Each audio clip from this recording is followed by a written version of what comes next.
Right now, we're seeing a notable sentiment score of -0.40 for food, which is significantly below our historical baseline. This negative sentiment, combined with zero momentum over the last 24 hours, suggests a stagnant yet critical shift in consumer perception. With 20 distinct semantic clusters, this data reveals nuanced feelings around specific food items or trends.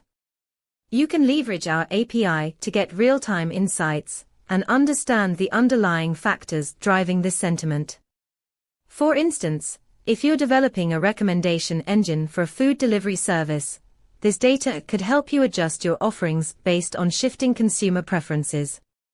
Explore this further at pulsebit.logenterprise.com/docs. Get the insights you need to stay ahead.